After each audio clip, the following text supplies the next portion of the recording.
Good morning students.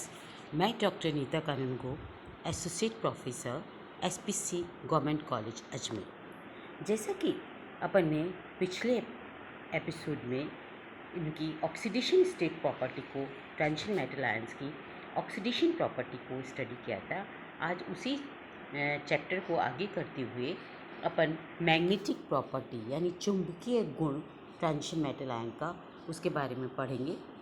परमाणु के ऋण यांत्रिकी के अनुसार परमाणु में उपस्थित दो प्रकार के इलेक्ट्रॉन गति करते हैं। जैसे एक तो होता है न्यूक्लियस और न्यूक्लियस के चारों तरफ इलेक्ट्रॉन। तो चारों तरफ जब इलेक्ट्रॉन एक ऑर्बिट में घूमते हैं, प्रत्येक इलेक्ट्रॉन नाभिक के चारों ओर उपस्थित कक्षों में वृत्ताकार गति करते हैं। और एक हम ये कह सकते हैं कि एक वृत्ताकार तार में बहती हुई विद्युत धारा से की जा सकती है। उससे जो आघूर्ण उत्पन्न होता है उसे हम ऑर्बिटल मोमेंट या कक्ष के चुंबकीय आघूर्ण कहते हैं। इसी में इलेक्ट्रॉन जो है वो अपनी एक्सिस पर भी रोटेट करता है, यानी प्रत्येक इलेक्ट्रॉन नाभिक के चारों ओर गति करने के साथ साथ अपने ही एक्सिस पर भी रोटेट करता है। इस चक्रण को हम चुंबकीय आघूर्ण को स्पिन मूवमेंट कहते हैं और इसे हम विस्पिन मैग्नेटिक मूवमेंट कहते हैं।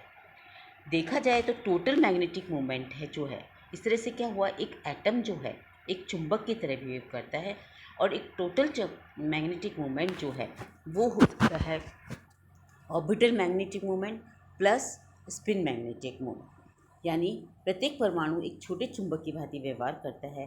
और अब जब इस किसी एटम को इसके दो चुंबकीय ध्रुवों के बीच में इसको रख दिया जाता है तो होता क्या है, एक चुंबक दूसरा चुंबक जो हम जिस चुंबक क्षेत्र में रख रहे हैं वो बाह्य चुंबकीय क्षेत्र कहलाएगा, और जो एटम है वो रखा जा रहा है वो एक छोटा चुंबक हो जाएगा। और इस तरह से दोनों चुंबक जब होंगे तो इनका जो व्यवहार होता है वो अलग अलग हो जाता है।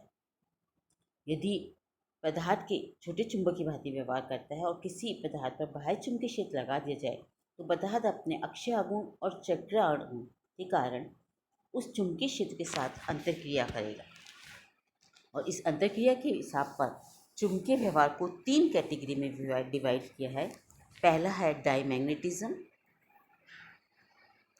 दूसरा है पैरामैग्नेटिज्म और तीसरा है फेरोमैग्नेटिज्म। अब आता है डाईमैग्नेटिज्म या प्रतिचुंबक। क्या होता है, किसी भी पदार्थ को चुंबकीय क्षेत्र में रखने पर उसकी वैक्यूम से तुलना कम हो जाए वो डाईमैग्नेटिक कहलाता है।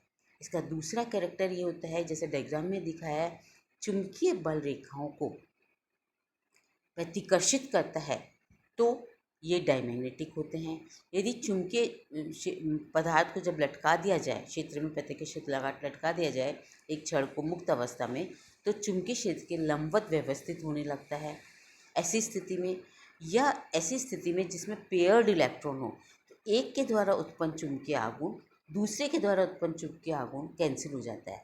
तो जब पेयर्ड इलेक्ट्रॉन होते हैं वहाँ ये डाईमैग्नेटिज्म शो किया जाता है। और डाईमैग्नेटिज्म की प्रॉपर्टी न तो ताप पर निर्भर करती है, न चुंबकीय क्षेत्र की शक्ति पर निर्भर करती है। इस तरह से हम डायमेग्नेटिक प्रॉपर्टी के ये गुण देखने को मिलते हैं। इसके जस्ट विपरीत, जहाँ यहाँ पर युग्मित इलेक्ट्रॉन की बात कर रहे हैं, जहाँ पर अयुग्मित इलेक्ट्रॉन होते हैं उसे हम पैरामैग्नेटिज्म कहते हैं। वे पदार्थ जो चुंबकीय क्षेत्र में रखने पर चुंबकीय बल रेखाओं को अपने शून्य से तुलना से अधिक गुजरने देते हैं। डायग्राम में देखिए, चुंबकीय बल रेखाओं को आकर्षित करते हैं।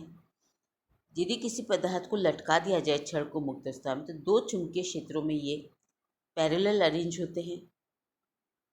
इनमें अयुग्मित इलेक्ट्रॉन द्वारा उत्पन्न चुंबकीय आघूर्ण कैंसिल नहीं होता, उदासीन नहीं हो पाता, तो एक निश्चित चुंबकीय गुण रहता है। ऐसे पदार्थ को हम अनुचुंबकीय पदार्थ कहते हैं। अनुचुंबकीय पदार्थ मैग्नेटिक फील्ड ये ताप पर बहुत निर्भर करता है। यदि इसको गर्म किया जाए तो अनुचुंबक खत्म हो जाता है। इसके बाद आते हैं हम फेरोमैग्नेटिज्म। पदार्थ का यह गुण अनुचुंबकीय के साथ साथ, अनुचुंबक के गुण तो होते ही होते हैं, इसके साथ साथ इसमें अत्यधिक गुण पैरामैग्नेटिज्म के होते हैं, इसलिए इनको फेरोमैग्नेटिक सब्सटेंस कहा जाता है। इसमें है iron, cobalt, nickel, copper main पदार्थ है जिनमें फेरोमैग्नेटिक गुण पाया जाता है।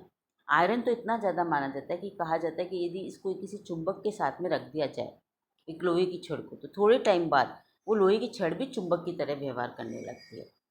तो ऐसे पदार्थ को हम फेरोमैग्नेटिज्म पदार्थ कहते हैं। आयरन, कोबाल्ट, निकेल फेरोमैग्नेटिक पदार्थ में आते हैं। इनमें अयुग्मित इलेक्ट्रॉन की संख्या ज़्यादा, उच्च परमाणुविक संख्या, ये सब इस चीज़ को फेवर करती है कि इनका पैरामैग्नेटिक कैरेक्टर बहुत ज़्यादा होता है।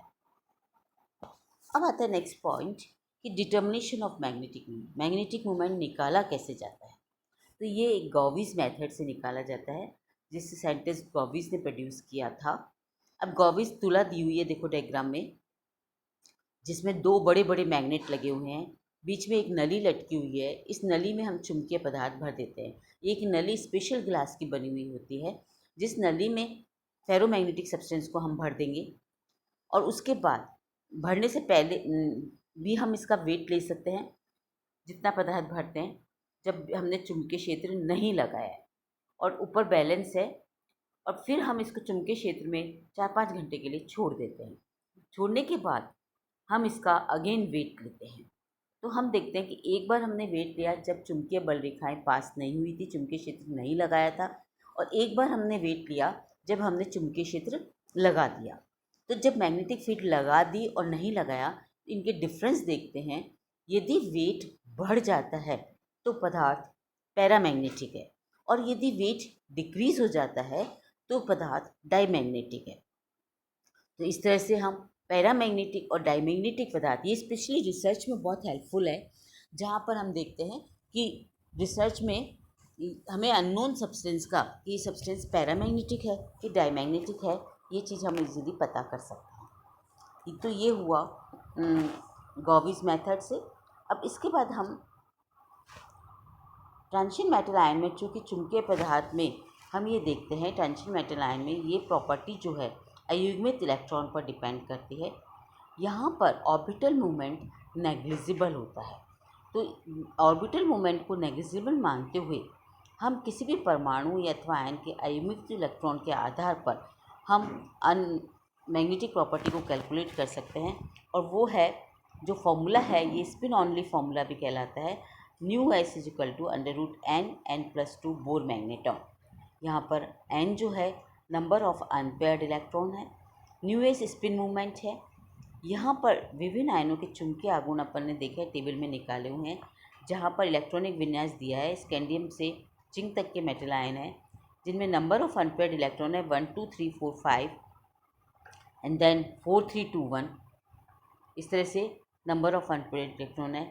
इस फॉर्मूले से जब इनका मैग्नेटिक मोमेंट निकाला तो एक अनपेयर्ड इलेक्ट्रॉन के लिए आया 1.73, 2 के लिए आया 2.84, 3 के लिए 3.87, 4 के लिए 4.90 एंड 5 के लिए 5.92। ये नंबर ऑफ अनपेयर्ड इलेक्ट्रॉन से हम मैग्नेटिक मोमेंट पता कर सकते हैं। और दूसरा, यदि हमें कई जगह मैग्नेटिक मोमेंट पता है तो हम नंबर ऑफ अनपेयर्ड इलेक्ट्रॉन भी पता कर सकते हैं। आप थोड़ा ध्यान दीजिए कि यदि हम पॉइंट की वैल्यू हटा दें तो ये 1 2 3 4 5 है, और इधर भी 1 2 3 4 5 है, तो बहुत इजीली कैलकुलेट हो जाता है स्पिन मूवमेंट। और इस फॉर्मूले से हमें कई अननोन कॉम्प्लेक्सेस, उनका स्ट्रक्चर भी पता कर किया जा सकता है। ट्रांजिशन मेटल आयन में मैग्नेटिक प्रॉपर्टी बहुत इंपॉर्टेंट टॉपिक है, और इसका कई बार पूरा फुल क्वेश्चन भी आता है, और इसमें स्पिन ऑनली फॉर्मूला का 1 मार्क का क्वेश्चन भी कई बार पूछा जाता है। और ये अनपेयर्ड इलेक्ट्रॉन निकालना और अनपेयर्ड इलेक्ट्रॉन से इस मैग्नेटिक मोमेंट को निकालना याद करने के लिए बहुत ईजी है। 1.73, 2.84, 3.87, 4.90 एंड 5.92। या हम सिंपल में 1 2 3 4 5, अनपेयर्ड इलेक्ट्रॉन है 1 2 3 4 5, मैग्नेटिक मोमेंट है 1 2 3 4 5, तो ये कैलकुलेट किया जा सकता है।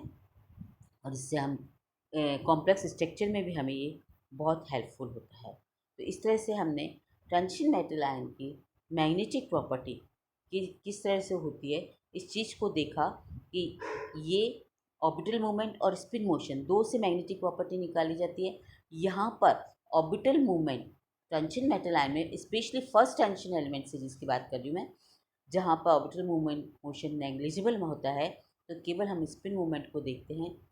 मैग्नेटिक प्रॉपर्टी 3 तरह की होती है: डायमैग्नेटिक बिहेवियर, प्रतिचुंबक, पैरामैग्नेटिक अनुचुंबक, फेरोमैग्नेटिक लो चुंबक। कई बार ये क्वेश्चन भी पूछा जाता है कि राइट 3 एलिमेंट्स के नाम लिखिए जो लो चुंबकत्व एक्टिविटी शो करते हैं, तो वो है iron, cobalt, nickel. Diamagnetic substance में मेन गुण इनके पेयर्ड इलेक्ट्रॉन होते हैं। फेरो अनुचुंबकत्व में मेन जो लक्षण है वो अनपेयर्ड इलेक्ट्रॉन होने का होता है, और फेरोमैग्नेटिक में नंबर ऑफ अनपेयर्ड इलेक्ट्रॉन ज़्यादा होते हैं। इस तरह से, और बाकी अपन ने अलग अलग प्रॉपर्टी को भी देख लिया। तो इस तरह से आज अपन मैग्नेटिक प्रॉपर्टी को स्टडी किया। नेक्स्ट टर्न में